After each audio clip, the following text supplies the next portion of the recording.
Well, my apologies for that awful demo. I had the too much crunch on it, and the crunch on, it's the Boss E-band, and of course it's all digital, so it's really got a little bit of, quite a bit of fizzy tone. It's hard to find anything with the tiny speakers that it has, but it's a great practice tool. Today I'm playing, and I'm going to change amps real quick.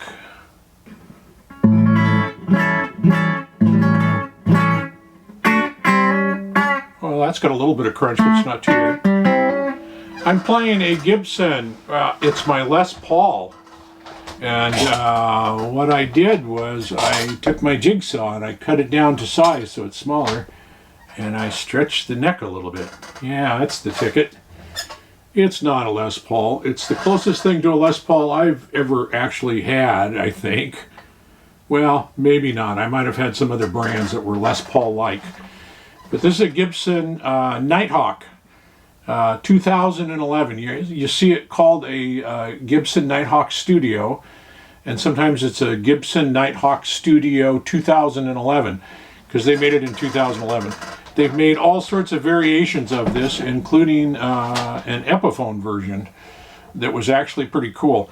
Some of them had the original, I don't remember which way they went, but one of the pickups, I think, was slanted at an angle, and another version, from what I saw on the internet, I've never actually seen one in real life, had appeared to have 3 pickups. This one has been great until, of course, I've been playing it the last few days. I love it. It's great. And now tonight, oh no, now it's gone. It had a real scratchy. Well, if I'm playing something, it's got a lot of scratchiness. If I'm not playing anything, there's no scratchiness at all. Okay, well that's interesting. These were made, I don't know how much they went for new. I picked this one up a few years back for $725. And I looked on, here it is, early 2020, and I looked on like Reverb and places like that, and I found that they were going for $750 to $850. They made them in 3 colors. They made them in this gray finish. I'm going to get up close and personal, and then later, oh, there's the ring light, killing everything. And then later I'll use that as the thumbnail. But nothing fancy about it all. A 3-way switch at an angle down here. Where'd it go? And you got your tone control here, and the 3-way switch is in the middle of the volume and the tone control, and I'm not sure if I like that or not. I almost would rather have a 3-way switch. Like the last Fender I showed you, the Telly had a 3-way toggle up here. I almost like them kind of out of the way. This is the kind of, I don't know what they call a silver burst, I think. A gray burst. The difference between this and a Les Paul is many things. It's a smaller body, and it's a thinner body, and it's not. It's I know so little about Les Pauls because I've just never had one because they were so heavy. My back could not take it. So this has a 25.5-inch scale. All the Nighthawks have a 25.5, and you know, so many of the Gibsons are 24 3/4, and I think the Les Paul is too, but I'm not sure. It has Gibson tuners on it, which seem to be okay. I mean, when I bought this, it was like new. I've done more. Can we see those? I don't know if we can see those or not. But they're very basic tuners, and they feel okay now. There's something about them that makes me think, as I tune it up every time, that it's that maybe they're going to get sloppy. But it's a really nicely playable guitar. We'll just give you I got the treble wide open, and let's see how that tone control works. All the way up, open, all the way closed, a little bit open. That's on about halfway.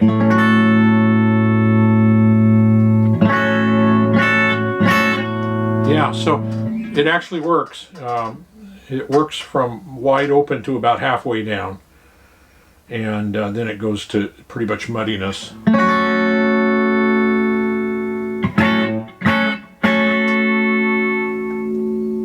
Here it is at, I guess what would that be, 0. There's about 3. There's about 5.5. From 5.5 to 10, there's really not much difference. It does have a coil splitter thingy in it, so that's kind of cool.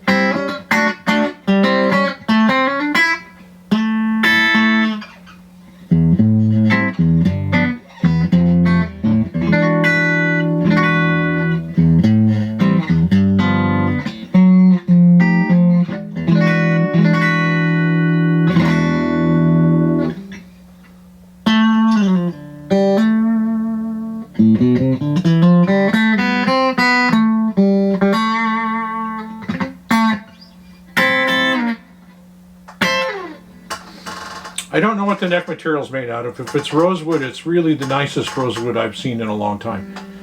You can see the grain down in there, but it's very minimal, and it's just a nice, very smooth surface, like they buffed it out till it's perfectly smooth.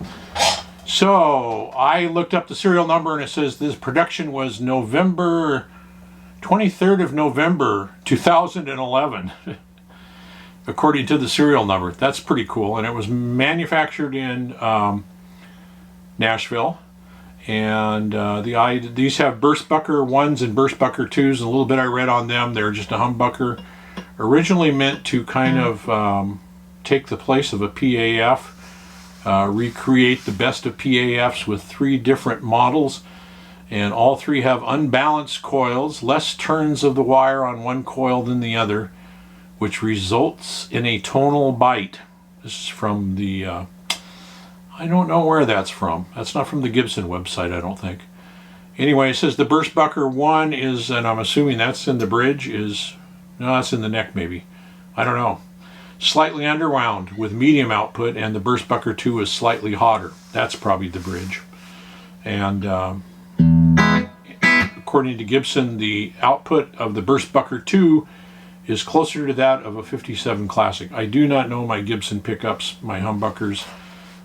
I know that there's a humbucker and there's a single coil and there's P90s, and that's about as far as I go. Although I've heard so many with humbuckers, well, I guess with single coils too, to be honest. So many variations that are from good to bad, and I can't tell you, I mean, I like the Fender single coils and I like Gibson humbuckers, so, and many others as well. So that's all there is. There was another model besides the Nighthawk called the Blues Hawk, and the Blues Hawk was almost identical to this, except it was semi-hollow, and it was still, I think, a 25.5-inch scale.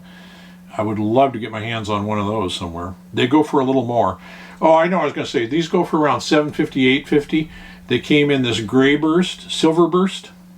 Does it say? Yeah. Silver burst finish is what this is called. They also came in a pelham blue. I didn't much care for the look of this, but they came in a gold top as well.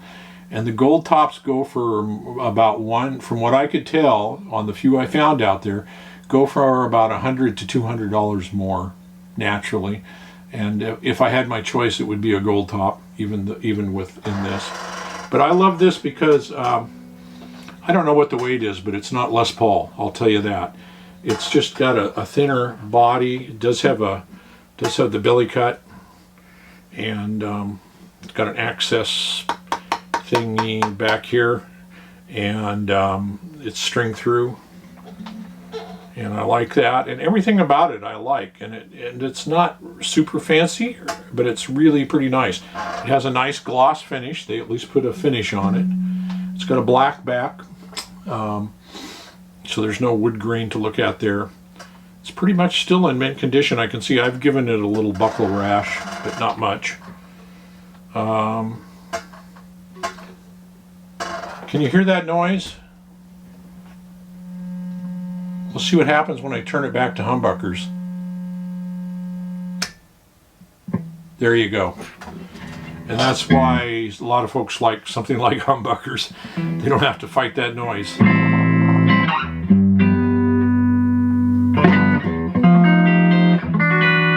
Oh, the neck profile on this seems to me to be, as a Gibson goes, is, I don't know what their neck profiles are. I know they have some that are baseball bat size.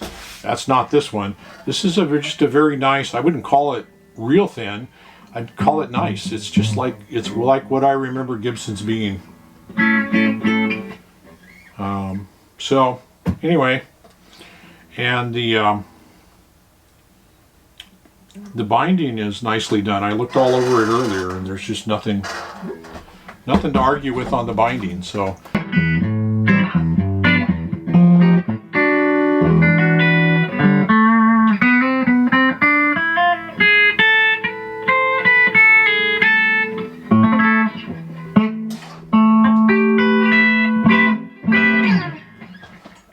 And that's all I have on the Gibson Nighthawk Studio 2011. You'll find it called the Nighthawk Studio, and you'll find it called the Nighthawk Studio 2011. The only year they made it, I guess, I don't know, it was 2011, 2012.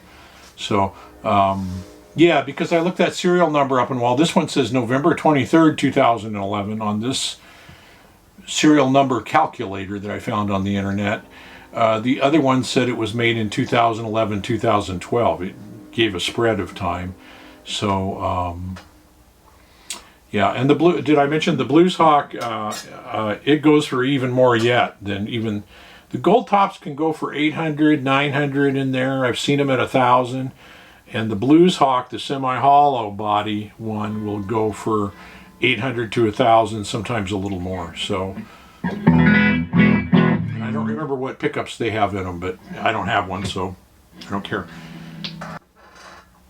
Comes with a Gibson gig bag that is actually pretty heavy duty, but I've not looked at it real close. It felt like very thick, heavy duty foam that if I was traveling about with that a lot, I think it would probably wear down fairly quick. But just keeping it around the house and for the occasional around town tour, it's just fine. And it was nice and cushy and thick and heavy. So that's it. If you got any questions, feel free to post them down below. Feel free to subscribe. For now, that's it. Great Benzini signing out. Talk to you later. Bye. Thanks. Let's see if we can find something here. I don't have any idea what this is.